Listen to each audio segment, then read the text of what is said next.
थोड़ी देर पहले मैं आप लोगों को एक बात बोला था, याद करो। माता देवहूति अपने पिताजी से बोले थे, पिताजी आप चिंता मत करो, मैं देख लूंगी ये कितने बड़े ऋषि है, देख ली। रुक गए कर्दम मुनि। अब रुकने के बाद दूसरी बेटी, तीसरी बेटी, चौथी बेटी, ऐसे करते करते कर्दम मुनि के द्वारा माता देवहूति के गर्भ से 9 कन्याओं का जन्म हुआ। उन 9 कन्याओं का पालन पोषण किए, उनको शिक्षा संस्कार दिए, 9 ऋषियों के साथ उनका विवाह किए, और 10वें नंबर में फिर भगवान श्री हरि नारायण के 24वें नंबर के 24वें अवतार में 5वें नंबर के अवतार पंचमें कपिलो नामः कपिल नारायण जी का जन्म हुआ। बोलिए कपिल नारायण भगवान की। कपिल नारायण के जन्म होने के बाद फिर कर्दम मुनि समझ गए तो साक्षात नारायण हैं। तब उस बालक के पास आकर के हाथ जोड़ के बोले, पुत्र मैं जानता हूं तुम साक्षात नारायण हो, तुम्हारे पालन पोषण की आवश्यकता नहीं है, तुम तो संसार के पालक हो, अब मैं जा रहा हूं मेरे कार्य के लिए। इस प्रकार कह के अपने पुत्र की परिक्रमा करके वन के मार्ग गए, भगवत भक्ति करते हुए मोक्ष के अधिकारी हुए। अब माता देवहूति कपिल नारायण के पालन पोषण करने लगी। कपिल नारायण धीरे धीरे बड़े होने लगे। बड़े होते होते होते 16 वर्ष की अवस्था में आए। जब 16 वर्ष की अवस्था में आए तो एक दिन बड़ वृक्ष के नीचे ध्यानस्थ अवस्था में बैठे हुए थे 9 यौवन संपन्न बालक। कौन? कपिल नारायण। माता देवहूति भी जानती थी मेरा बेटा साक्षात भगवान है। आई, उनके चरणों में वंदन किए, और वंदन करने के बाद कहती है, पुत्र मैं जानती हूं कि तुम साक्षात नारायण हो। हे पुत्र, मेरे अंदर में एक बात है, एक जिज्ञासा है। यद्यपि जो सीता नहीं अधिकारी, यद्यपि मेरे में वो अधिकार नहीं है, वो योग्यता नहीं है, लेकिन मेरे को जानने की इच्छा है। कपिल नारायण कहे, क्या बात है माता? बोले, हे पुत्र मैं जानना चाहती हूं कि जीव क्या है, ब्रह्म क्या है, माया क्या है, जीव की गति क्या है, मैं इसके बारे में जानना चाहती हूँ, सांख्य शास्त्र सुनना चाहती हूँ तुमसे। तब कपिल नारायण कहने लगे, अभी तक मैं तुम्हें माता कहता था, लेकिन अब मैं माता शब्द से तुमको संबोधित नहीं कर सकता, इसलिए हे मनुपुत्री। मनुपुत्री क्यों? क्योंकि अब वो शिष्यत्व धर्म स्वीकार की है, अब वो उसकी मां नहीं शिष्य बन करके बैठी है, जिज्ञासा भाव है उसके अंदर। इसलिए महाराज कपिल मुनि कहे कि हे मनुपुत्री, हे राजपुत्री, जीव की गति के बारे में जानना चाहते हो? सुनो देवी, सुनो माँ तू यह अकत कहानी, समुझत सरिसन जात बखानी, ईश्वर अंश जीव विनाशी, चेतन अमल सहज सुख राशि, परवश जीव स्ववश भगवत्ता, जीव अनेक एक श्रीकंता। कहने लगे, हे राजपुत्री, माता और पिता के रज और वीर्य के मेले से सर्वप्रथम जीव एक अणु के रूप में मां के गर्भ में निवास करते हैं। इस जो बता रहा हूं ये आप और हम सब लोग यही किए हैं, हम सबके साथ यही हुआ है। देखो साइंस तो आज खोजा है 200-300 वर्ष 400 कुछ वर्षों से पहले, लेकिन आज से 5500 वर्ष पूर्व महर्षि वेद व्यास जी श्रीमद् भागवत महापुराण के सांख्य शास्त्र में इसको वर्णन कर चुके हैं। यह सनातन देवी भागवत में महर्षि वेद व्यास जी पहले इनका उल्लेख कर चुके हैं। ठीक, मंगल ग्रह को अभी खोजा गया है, लेकिन हम लोग शुरू से मंगल ग्रह का पूजा करते आ रहे हैं। वैज्ञानिकों को कहां से पता चला मंगल ग्रह नाम का कोई चीज है? सुने? हाँ, क्या है मंगल का मंत्र? पुत्र, विवेक। मंगल का मंत्र क्या है?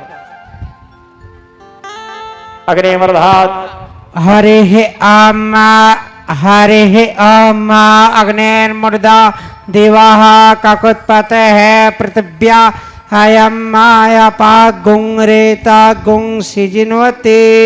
तो ये हमारे वेदोक्त मंत्र जो है, पहले से मंत्र उच्चारण किया जा रहा था कि हाँ मंगल नाम का ग्रह है, चंद्रमा एक ग्रह है, पहले से मंत्र उच्चारण किया जा रहा है, सूर्य है पहले, बाद में पता चलता गया। तो सांख्य शास्त्र में पहले से उल्लेख कर चुका गया था। तो जीव कैसे रहते हैं? माता और पिता के रज और वीर्य के मेल से एक अंश के रूप में गर्भ में विराजमान रहते हैं। धीरे धीरे वो वृद्धि करने लगता है। प्रथम महीने में एक सुपारी के समान मांस की पिंड बनता है, द्वितीय महीने में एक अंडाकार मांस की पिंड बनता है, तृतीय महीने में वह मांस की पिंड वृद्धि करने लगता है। ये कपिल नारायण बता रहे हैं अपने माता देवहूति को, वृद्धि करने लगता है। चतुर्थ महीना जब लगता है तो उसके पैर, उसके हाथ आदि के संरचना होने लगते हैं। 5वें महीने में उसके नस, उसके नाड़ियां, हड्डी आदि ये सारे चीजों के संरचना होने लगते हैं, और उसके नख, चर्म, रक्त, मांस, वसा, मज्जा ये सभी की संरचना होने लगते हैं। 6वें महीने में उसके शरीर संपूर्ण रूप से निर्मित होते हैं। नेत्र आदि, मुख आदि, कान, नासिका इत्यादि शरीरस्य 9 छिद्रम, उसके शरीर में 9 प्रकार के छिद्र रहते हैं। आपके और हम सबके शरीर में 9 प्रकार के छिद्र हैं। ठीक है, कभी अनुभव करना। शरीरस्य 9 छिद्रम व्याधिग्रस्त करे वरम, गरुड़ पुराण कहता है 9 प्रकार के छिद्र हम सबके अंदर में हैं, तो वो होने लगता है। 7वें महीने में संपूर्ण शरीर की संरचना होता है और वह झिल्ली से आवृत हो जाता है। झिल्ली से आवृत जो होते हैं उसको क्या बोलते हैं? जरायुज। योनि कितने प्रकार के हैं? 84 लाख योनि। 84 लाख योनि को 4 भागों में बांटा गया है, श्वेतज, अंडज, उद्भिज और जरायुज। श्वेतज अर्थात जो पसीना से जन्म लेते हैं, जैसे जुआ, खटमल आदि, श्वेतज। अंडज जो अंडा फोड़ के जन्म लेते हैं, जैसे पक्षियां, जैसे छिपकली, जैसे सर्प, अंडज। उद्भिज जो जमीन के अंदर से जन्म लेते हैं, जैसे कछुआ, जैसे जोंक, उद्भिज। जरायुज जो झिल्ली से आवृत होकर के जन्म लेते हैं, जैसे गाय बैल, जैसे आप और हम सब लोग झिल्ली से आवृत होकर जन्म लिए हैं, तो झिल्ली से आवृत हो जाता है। उसके बाद माता के द्वारा हमारे शरीर में ऐसे नाड़ियां तो बहुत हैं, लेकिन 3 मुख्य नाड़ी हैं, इला, पिंगला, सुषुम्ना। योग शास्त्र में इसका वृहद रूप से वर्णन भी किया गया है प्राणायाम आदि क्रिया में। तो माता के, और एक नाड़ी है माता के गर्भ में रहता है, उसको बोलते हैं आप्यायनी नाम के नाड़ी। माता के द्वारा खाए गए जो भी अन्न रहता है, उसके रसांश, उसके जो खाते हैं उसके जो अंश है रस के रूप में, वो माता के आप्यायनी नाम के नाड़ी के द्वारा बच्चे के गर्भ में वह न सजाया रहता है, जिससे वह बालक के गर्भ में प्रवेश करता है। माता के द्वारा खाए गए रसांश जिससे वह बालक के पेट भरता है और वह बालक वृद्धि करने लगता है। धीरे धीरे वह बालक वृद्धि करते करते 7वां महीना में व्याकुल होने लगता है और भगवान से प्रार्थना करने लगता है। उस गर्भ में उस बालक को अपने कई जन्मों का बात याद रहता है। कहता है, प्रभु इस माँ के पेट रूपी कुंभीपाक नरक से मेरा उद्धार करो, क्योंकि वो कुंभीपाक नरक ही है। मल मूत्र मिष्ठा सब के अंदर में वह आप और हम सब लोग वहीं पड़े थे। ठीक है, इस गर्भ से मेरा उद्धार करो प्रभु, मैं व्याकुल हूं, मैं बाहर निकलने के बाद आपको नहीं भूलूंगा प्रभु, मुझे निकाल दो यहां से प्रभु, कृपा करो, करुणा करो। आर्तनाद करता है। 9 महीना 13 दिन में प्रसूति नाम के वायु प्रवाहित होते हैं, जिससे वह योनि द्वार खुलता है। वह जीव इस संसार में आता है, और जैसे आता है गोस्वामी तुलसीदास जी लिखते हैं, भूमि परत भारावर पानी, दीनी माया अर्थात जब आप लोग देखना बरसात में पानी गिरता है, आजकल तो खैर अब गर्मी में भी पानी गिरना शुरू हो गया है, पानी कभी भी गिर जाता है। ठीक है, तो क्योंकि हम प्रकृति के साथ छेड़छाड़ किए हैं तो प्रकृति तो बिगड़ेगा ही। ठीक है, तो जैसे बादल से गिरते समय पानी स्वच्छ रहता है, शुद्ध रहता है, लेकिन जैसे जमीन के स्पर्श पाता है वह मटमैला हो जाता है, गंदा हो जाता है। आते समय तो आप और हम सब लोग शुद्ध थे, स्वच्छ थे, यहाँ आते ही गंदा हो गए। तिमी माया वस जीव, जैसे आते हैं तुरंत माया हमारे अंदर व्याप्त होता है। बालक जन्म लेता है, माँ के स्तनों में उसके मुंह को टिकाया जाता है, बालक दूध पीना शुरू करता है। आप लोग कभी ये विचार किए हो, उस अबोध बालक जो अभी स्कूल भी नहीं गया है, जो ना ये भी नहीं जानता कि ये मेरी माँ है, ये मेरा बाप है, ये मेरी जन्मदात्री है, जो कुछ नहीं जानता, उसको कौन सिखाया कि दूध को खींचा जाता है जिससे दूध अंदर जाएगा, और वो बालक दूध को खींचना शुरू कर देता है। माया, भगवान के ये जो माया है तुरंत हावी होता है वहां पे, जिसके बारे में भगवान श्री कृष्ण प्रभु कहते हैं, अजो अपने सन्निधात्मा भूतानि प्रकृति स्वाहा देवी है सामय नित्या मम माया दुरत्या। ये भगवान की बलवती माया तुरंत उसके ऊपर प्रहार होता है। सीख, आप स्वतः सीख जाता है कि हाँ दूध को खींचना कैसे है। कहां से सीखा? वो खींचता है दूध को, बालक की वृद्धि होने लगता है। जब आप और हम केवल मैं वो कपिल नारायण माता देवहूति को उपदेश कर रहे हैं उसको नहीं बता रहा हूं, ये आप और हम लोगों के साथ आप बीती को बता रहा हूं। यही सब आप और हम सब के साथ हुआ है। ठीक है, तो अब सबसे पहले वो प्रेम किससे करता है?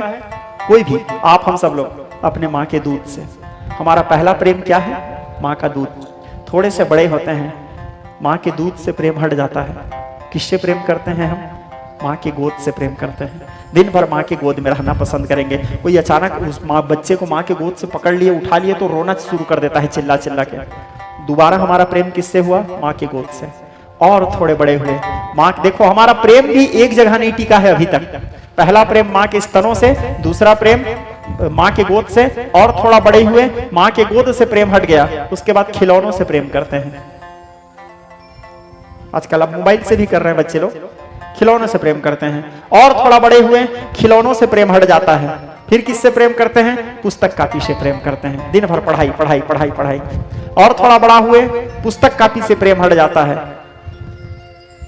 फिर तो आप लोग जानते ही हो। ठीक है, और थोड़ा बड़ा हुए, अब वो सीरियस होता है। सीरियस होने के बाद फिर पैसों से प्रेम करता है, फिर पैसों से, धन से प्रेम करता है। और बड़ा होता है, वो धन से प्रेम हट जाता है, अपनी पत्नी से प्रेम करता है। और थोड़ा बड़ा होता है, पत्नी से प्रेम हट जाता है, उसके बाद अपने बच्चों से प्रेम करता है। और बड़ा होता है, बच्चों से प्रेम हट जाता है, पोता पोतियों से प्रेम करता है। और बड़ा होता, और कितना बड़ा होगा जी, फिर मर जाता है। ऐसे करते करते वो मर जाता है, लेकिन आखिरी तक भगवान से प्रेम नहीं कर पाता। यही मनुष्य के दुर्भाग्य का और दुख का सबसे मुख्य कारण है। इसी कारण मनुष्य भोगता है। आदि गुरु शंकराचार्य जी लिखते हैं चरपट पंजरी नामक स्तोत्र में, क्या लिखते हैं? अन्नम गलितम पलितम तुंडम दसन विहीनम जातम तुंडम वृद्धो याति कृत्वा दंडम तदपि न मुंचति आसा पिंडम भज गोविंदम गोविंदम भज मूढ़मते। पुनरपि जननम पुनरपि मरणम पुनरपि जननी। जठर निवासम, बार बार जन्म ले रहा है, बार बार मर रहा है, सूकर कुकर मच्छर खटमल आदि योनि को भोग रहा है। मनुष्य जन्म भगवान देव दुर्लभ शरीर दिए हैं, इसको भी वह नहीं पहचान पाया और फिर अधोगति को प्राप्त हो गया। तो हमारे पूज्य पिताजी अपने कथाओं में कहा करते थे 84 लाख योनि में घूम आया, अरे नर तर ना सका तू भव सागर अपार है। पूज्य पिताजी कहते थे 84 लाख योनि में घूम आया, अरे नर तर ना सका तू भव सागर अपार है। कूल है अगाध देखो जल जंतुओं से घिरा, पंजर पुरानी पोत पट में पतवार है। देवी की दया से देख शरीर मिला, साधना समक्ष योग मुक्तियों का द्वार है। और कूल है समक्ष देखो लक्ष्य को न भूल जाना, जाना तुम्हें भैया समुद्र उस पार है। और हम आखिरी तक उसको नहीं समझ पाते, फिर अधोगति को प्राप्त होते हैं। भटका है बहुत मन माया में, और संसार में भटकते रहते हैं। फिर वही क्रम पुनरपि जननम पुनरपि मरणम, यही जीव की गति है। तब फिर माता देवहूति पूछती है तो जीव के उद्धार का उपाय क्या है पुत्र? बोले जीव के उद्धार का एकमात्र उपाय है माता, केवल भगवान के पावन नामों का आश्रय। भगवान से कहो हम और कुछ भी जाने ना, केवल गाते हैं पावन नाम। स्वीकारो मेरे प्रणाम प्रभु, स्वीकारो मेरे प्रणाम। जीव के उद्धार का एकमात्र उपाय केवल भगवान नामों का आश्रय। गुरु मंत्र दियो है दया करी के, सोई श्वासन श्वास उचारिय जो, दुख भंजन नाम निरंजन को कबहू मत भोली विसारिय जो। एकमात्र भगवान। और विशेष करके आप लोगों को एक बात बताऊं, हम लोग जिस युग में अभी जी रहे हैं, इस युग में तो सबसे इंपॉर्टेंट भगवान नाम ही है। बाकी युगों में तरने के लिए जप करना पड़ता था, तप करना पड़ता था, योग करना पड़ता था, साधना करना पड़ता था। लेकिन कलयुग में तरने के लिए योग जप तप साधना यज्ञ आदि की जरूरत नहीं। कलयुग में तरने के लिए गोस्वामी तुलसीदास जी लिखते हैं कलियुग केवल नाम आधारा, एकमात्र नाम का आश्रय लो। और उसमें और एक पॉइंट ऐड करते हैं तुलसीदास जी। अब नाम आधारा तो चैतन्य महाप्रभु क्या किए, नामा अपराध गिना दिए थे। जो नाम जाप करने वाले हैं वो 10 प्रकार के काम नहीं कर सकते, 10 ठो नामा अपराध है चैतन्य महाप्रभु के अनुसार। फिर तुलसीदास जी आए, संशोधन किए। तुलसीदास जी विचार के कलयुग के जीव ले दे के तो नाम लेंगे, इतने पापी रहेंगे, ले दे के नाम लेंगे। अब इसमें भी चैतन्य महाप्रभु 10 प्रकार के शर्त रख दिए हैं नामा अपराध। इतना शर्त में कौन नाम लेगा? तो तुलसीदास जी उसको तुरंत फिर संशोधन किए, बोले एक काम करो, भाव कुभाव न खाल सहु नाम जपत मंगल दिशि दसहु। किसी भी रूप से लो तो ठीक है, चाहे भाव से लो कुभाव से लो। सादर सुमिरन जे नर करही ते गोपदी वो भवन निधि तरही। और जो आदर के साथ नहीं ले पा रहे हैं वो विवश हूं जासु नाम नर कहही, जन्म अनेक रचिता घत हही। जो विवश होके हताश होके मजबूर होके भी उसका नाम ले लिए तो भी वो तर जाएंगे। जैसे हम लोग किसानी करते हैं, कृषि धान बोते हैं, धान का बीज यदि उल्टा पड़े सीधा पड़े टेढ़ा पड़े जैसे भी पड़े, पानी का बूंद यदि उसमें पड़ेगा तो वो जगेगा ही। जैसे अमृत है, अमृत को यदि मैं नहीं जान रहा हूं ये अमृत है, एक घूंट पी लिया तो भी मैं अमर हो जाऊंगा, जानबूझ के पीऊंगा तो भी अमर होऊंगा, जानबूझ के पीऊं या अनजाने में पीऊं अमृत अपना प्रभाव दिखाएगा। ठीक उसी प्रकार भगवान नाम है, आप किसी भी रूप से जपो तो भगवान का नाम का आश्रय लो। कलियुग केवल नाम आधारा। लेकिन अब यहां पे भी एक पॉइंट है, कलियुग में कौन से नाम आधारा? भगवान के तो बहुत से नाम हैं, भगवान के तो बहुत से नाम हैं, सहस्त्र नाम है, कई नाम हैं। कौन से नाम आधारा? तो कली संतरण उपनिषद। कौन से उपनिषद? कली संतरण उपनिषद में बताते हैं इति षोडशकः नाम कली कलमोस नाशनम नातः प्रकृपाया सर्व वेदेषु दृश्यते। सभी वेदों का सार केवल है कलयुग में 16 अक्षर वाला जो भगवान का नाम है वही जीवों का तारण तरण करेगा। और 16 अक्षर वाला नाम क्या है?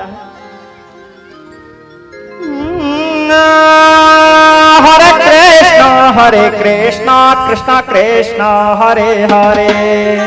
यही है, गिनो 16 अक्षर है। हरे कृष्ण कृष्ण कृष्ण हरे हरे, हरे राम राम राम हरे हरे। इति षोडशकः नाम्ना कलिकलमोसनासनं सर्व वेदेषु दृश्यते।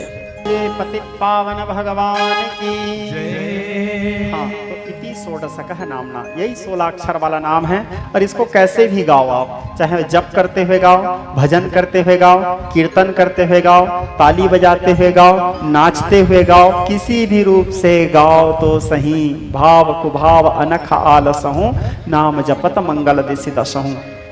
अब यहाँ पे पॉइंट आता है, ये क्या बोला मैं आप लोगों को? भाव कुभाव अनख आलसहूं। भाव से कौन जपा है? कुभाव से कौन जपा है? अनख से कौन जपा है? और आलस्य से कौन जपा है? फिर प्रश्न उठता है यहाँ। मैंने कहा भाव कुभाव अनख आलसहूं नाम जपत मंगल दिसि दसहूं। तो भाव से कौन जपा, कुभाव से कौन जपा, अनख से कौन जपा और आलस्य से कौन जपा? तो इसके भी उत्तर हमारे सदग्रंथ देते हैं। बोले भाव सहित शंकर जपो, भाव सहित शंकर जपो, कुभाव जपो पुनि बाली, कुंभकर्ण आलस जपो, अनख जपो दसमौली। तो कपिल नारायण अपने माता को दिव्य ज्ञान प्रदान किए और अपने माता से विदा होकर के गंगा सागर में जाके निवास के माता देवहूति कपिल नारायण के बताए गए अनुसार जीवन यापन करते हुए मोक्ष के अधिकारी हुई। ये महाराज मनु के तीनों बेटियों की कथा, आकुची, प्रसूति और देवहूति।